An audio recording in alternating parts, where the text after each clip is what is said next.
Radio Lomé, il est 12h30.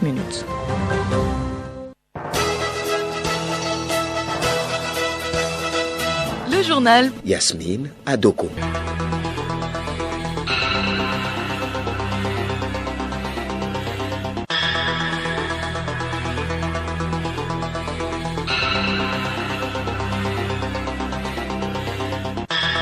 Madame, Monsieur, bonjour. Les titres de ce journal.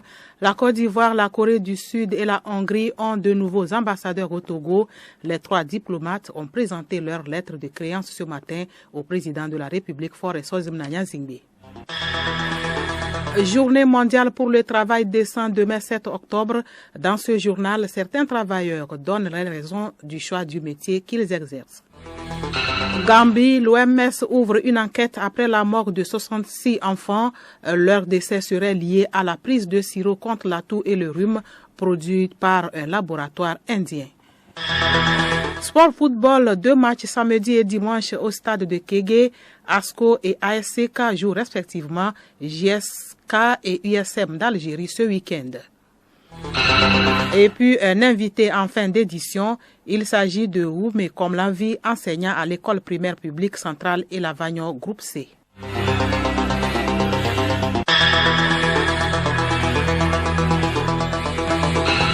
radiolomé.tg.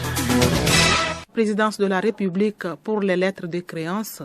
Parlons d'abord de la Journée mondiale pour le travail décent qui est célébrée le 7 octobre de chaque année. Une journée consacrée aux millions de travailleurs et travailleuses de 4 coins du monde qui réclament une justice sociale. En quoi consiste la célébration de cette journée? La réponse dans ce dossier de Pacom Johnson.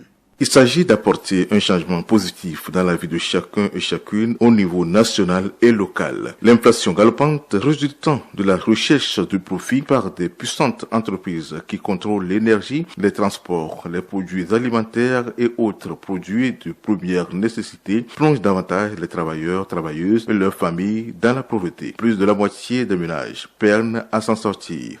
La justice salariale constitue une pierre angulaire du contrat social entre travailleurs, travailleuses, gouvernement et employeurs qui a été compromise au profit de la cupidité des entreprises. La rupture du contrat social résultant des décisions délibérées prises par les gouvernements menace la démocratie elle-même dans la mesure où la répression antisyndicale et l'absence de garantie de législation de travail équitable atteignent des niveaux sans précédent. Ainsi, le monde a besoin d'un nouveau contrat social centré sur la justice salariale. Le déficit mondial de 575 millions d'emplois doit être réduit, les droits fondamentaux des travailleurs doivent être respectés, la discrimination doit être remplacée par l'égalité, la protection sociale doit être étendue à tous et une économie mondiale inclusive. C'est sur ces fondamentaux que la paix peut être bâtie et que les défis pressants aujourd'hui et de demain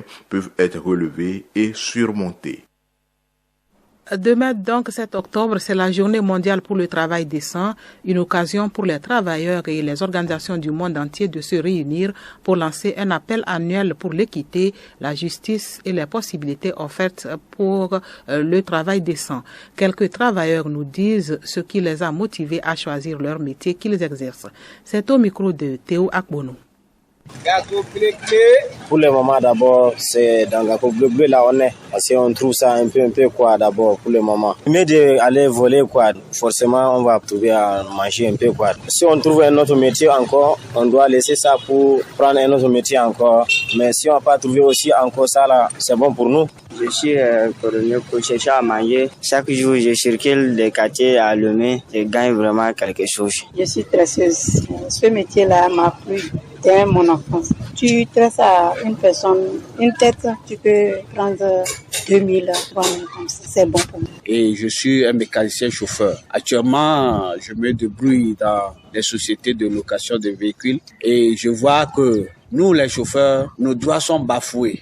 Les gens ne nous considèrent pas en tant qu'un travailleur. Ils nous considèrent comme des esclaves. Et surtout, nos syndicalistes aussi ne nous encouragent pas parce qu'ils ne défendent pas nos droits.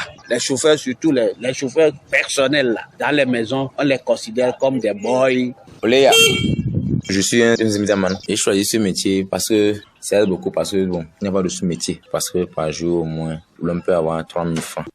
Comme quoi, tout métier a eu donc une valeur et requiert des qualités chez chaque travailleur. Cap sur la présidence de la République, où 3 nouveaux ambassadeurs ont été accrédités. Ils viennent de la Corée du Sud, de la Côte d'Ivoire et de la Hongrie. Lim Jung-tae de la Corée du Sud a été le premier diplomate à présenter ses lettres de créance au chef de l'État Faure Sozimna Zingbe. Lim Jung-tae promet d'œuvrer au renforcement des relations historiques qui existent entre nos 2 pays.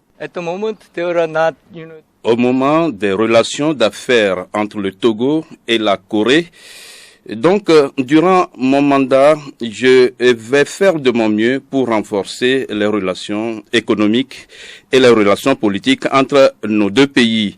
À l'heure actuelle, de nombreux Coréens exportent leurs voitures vers le marché togolais.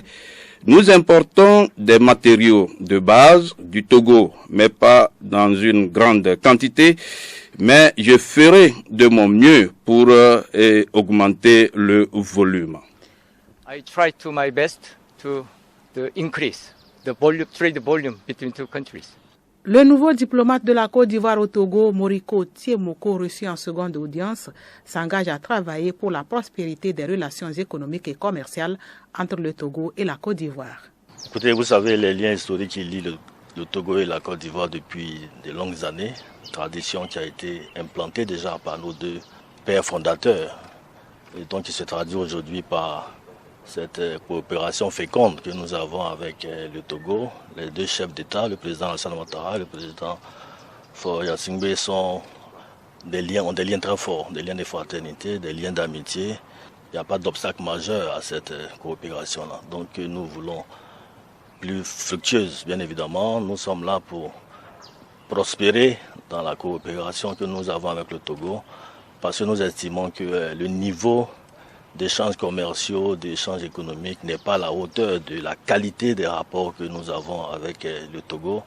Donc notre rôle aussi en tant qu'ambassadeur ici aujourd'hui, c'est contribuer à promouvoir cette coopération-là pour qu'elle hisser au niveau le plus approprié. Enfin, le nouvel ambassadeur de la Hongrie au Togo, Feher Tamas André, reçu en 3e position, se dit prêt à collaborer pour une coopération gagnant-gagnant dans le secteur d'agriculture et de l'agroalimentaire. Le Togo et la Hongrie ont une relation diplomatique durable. Et je suis un nouvel ambassadeur au Togo ainsi qu'à Accra. Et je pense que nous avons beaucoup d'occasions à augmenter le commerce bilatéral. Nous avons la possibilité d'approfondir la coopération sur le domaine de l'agriculture, de la technologie financière et de l'industrie, de la santé et de nombreux autres domaines. Je pense donc que l'avenir est très brillant. Je vous remercie. Le journal Yasmine Adoko.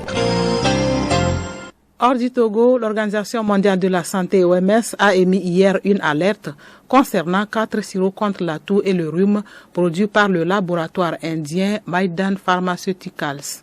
Ces produits pourraient avoir causé le décès de 66 enfants en Gambie et avoir été distribués dans d'autres pays. Milek Agboko. C'est le directeur général de l'organisation, Dr Tedros Adhanom Ghebreyesus, qui a lui-même annoncé l'alerte produit médical lors de sa conférence de presse hebdomadaire sur les enjeux sanitaires dans le monde. Les médicaments contaminés sont des sirops contre la toux et le rhume qui pourraient avoir un lien avec des lésions rénales aiguës et le décès de 106 enfants. En outre, le fabricant pourrait avoir utilisé le même matériel contaminé dans d'autres produits et les avoir distribués localement ou exportés. Un risque global est donc possible, a averti l'Organisation mondiale de la santé. Oui, Milek Agboko, l'OMS précise que les 4 médicaments contaminés ont été identifiés en Gambie mais pourraient avoir été distribués par le biais de marchés informels ailleurs en Afrique. Par mesure de précaution, l'OMS recommande à tous les pays de détecter et de retirer ces médicaments de la circulation. Burkina Faso, le capitaine Ibrahim Traoré est officiellement désigné président du pays dans l'attente de la désignation d'un président de transition par des assises nationales. C'était hier dans une déclaration intitulée Acte fondamental lors d'une émission spéciale à la télévision nationale. Sylvie Tiangaï. L'acte adopté hier précise qu'en attendant la mise en place des organes de la transition, le mouvement patriotique pour la sauvegarde et la restauration MPSR est garant de l'indépendance nationale, de l'intégrité du territoire, de la permanence et de la continuité de l'État, du respect des traités et accords internationaux auxquels le Burkina Faso est partie. La constitution suspendue après le putsch de vendredi dernier a été rétablie et s'applique à l'exception de ces dispositions contraires à l'acte fondamental. Ce texte complète la constitution du Burkina Faso en attendant l'adoption d'une charte de la transition. Guinée, la décision dans le procès du massacre du stade de Conakry va être rendue le 10 octobre prochain. Le tribunal décide de reporter l'audience afin de permettre de délibérer sur la pertinence des demandes soulevées par les avocats des accusés. Le président veut donner du temps au tribunal pour examiner les nombreuses exceptions soulevées par la défense qui conteste toute une partie de la procédure. Et puis, 44 chefs d'État et de gouvernement européens se rendent à Prague, en République tchèque. Ils vont participer au lancement de la Communauté politique européenne CPE, un nouveau format initié par Emmanuel Macron. Son objectif affiché est d'œuvrer au renforcement de la sécurité et de la stabilité alors que la guerre en Ukraine est entrée dans son 8e mois. 2 thèmes seront au programme des tables rondes pour les 44 participants, énergie et climat, paix et sécurité.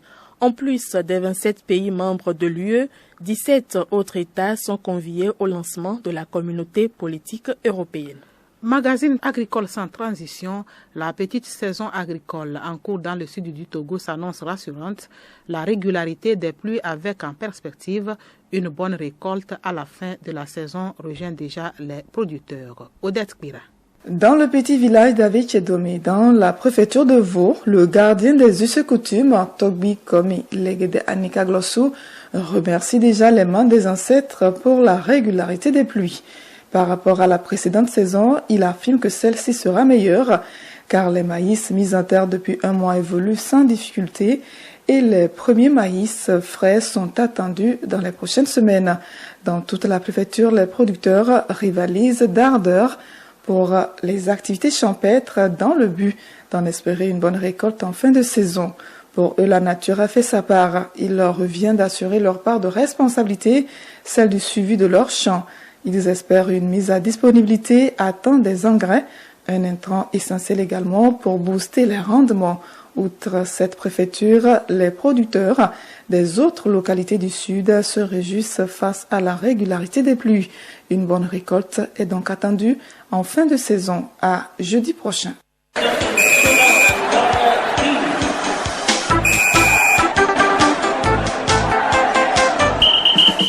Sport au menu de la page sportive, le challenge continental avec les représentants togolais ASCO et ASK qui se mesurent respectivement à JSK et USM d'Algérie ce week-end à Kégué.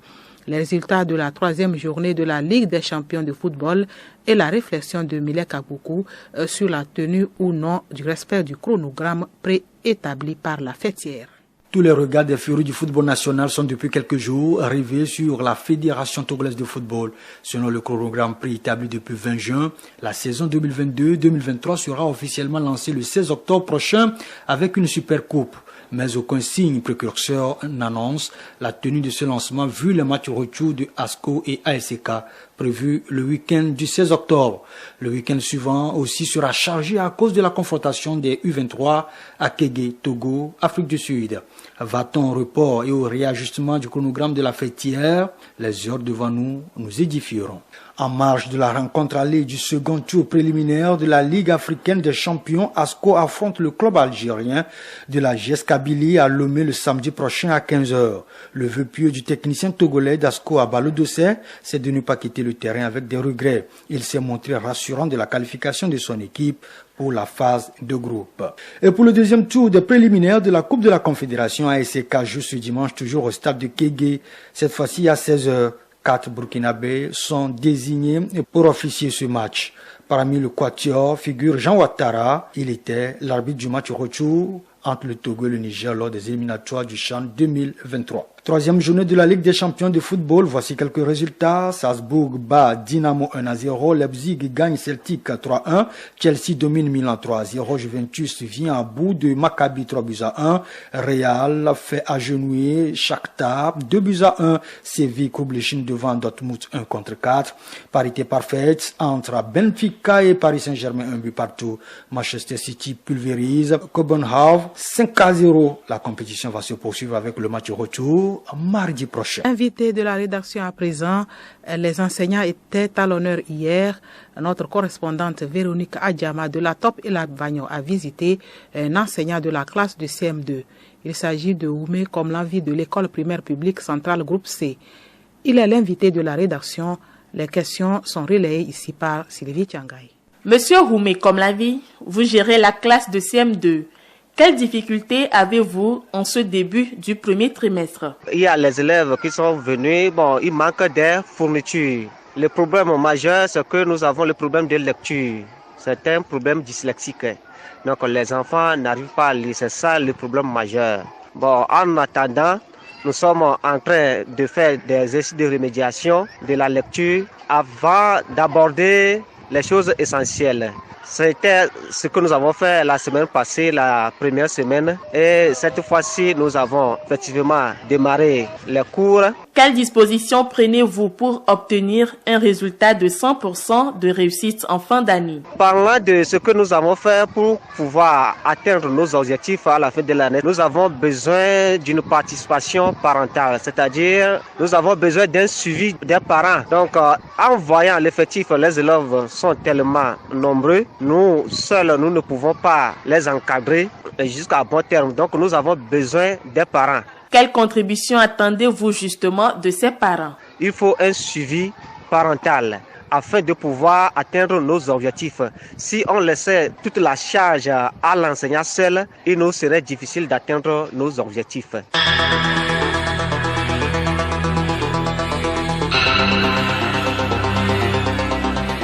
C'est la fin de ce journal. Retenez pour l'essentiel que la Côte d'Ivoire, la Corée du Sud et la Hongrie ont de nouveaux ambassadeurs au Togo. Les 3 diplomates ont présenté leur lettre de créance ce matin au président de la République. Merci d'avoir suivi le journal.